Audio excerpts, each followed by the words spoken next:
والصلاة والسلام على محمد وعلى آله وأصحابه ذي العلا والمجد صلاة وسلاما دائمين لا حد ولا عد. أما بعد فأعوذ بالله من الشيطان الرجيم. بسم الله الرحمن الرحيم. إن الذين آمنوا وعملوا الصالحات سيجعل لهم الرحمن ودا. صدق الله العظيم وبلغنا رسوله النبي الأمين المتين المبين الكريم ونحن على ذلك لمن الشاهدين والشاكرين والحمد لله رب العالمين.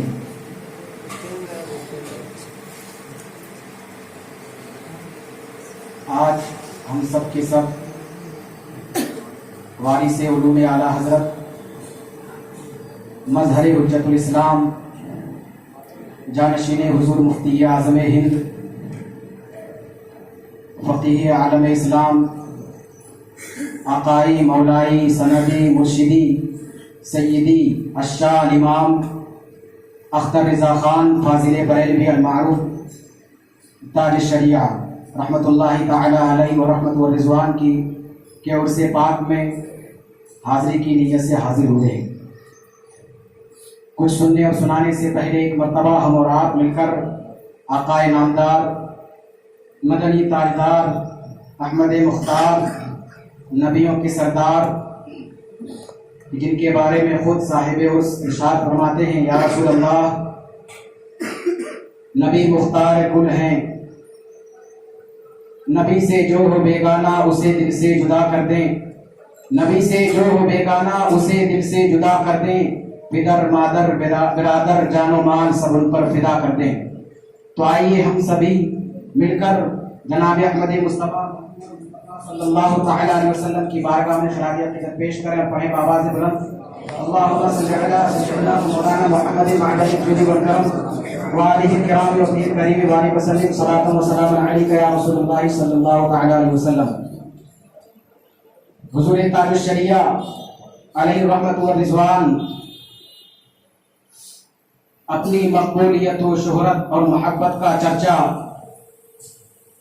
اپنی مقبولیت کی وجہ خود اپنے الفاظ میں یوں بیان فرماتے ہیں: مفتی اعظم کا ذرہ کیا بنا اختر رضا، مفتی اعظم کا ذرہ کیا بنا اختر رضا، محفل انجم میں اختر دوسرا ملتا نہیں.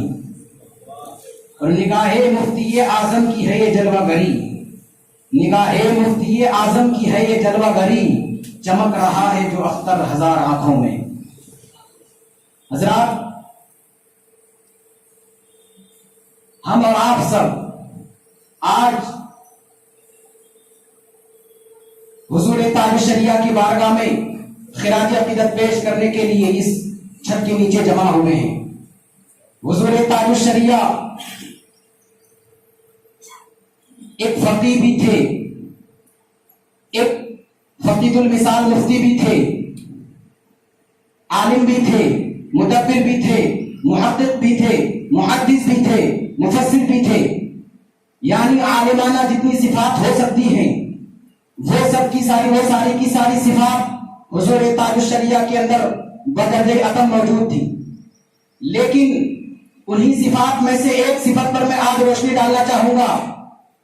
حضور تاج الشریعہ سب کچھ تھے، عالم بھی تھے، محقق بھی تھے، مفسر بھی تھے، محدث بھی تھے، فقیہ بھی تھے، لیکن ان سب کے ساتھ ساتھ وہ متقی اور پرہیزگار اور اللہ کے ایک ولی کامل بھی تھے.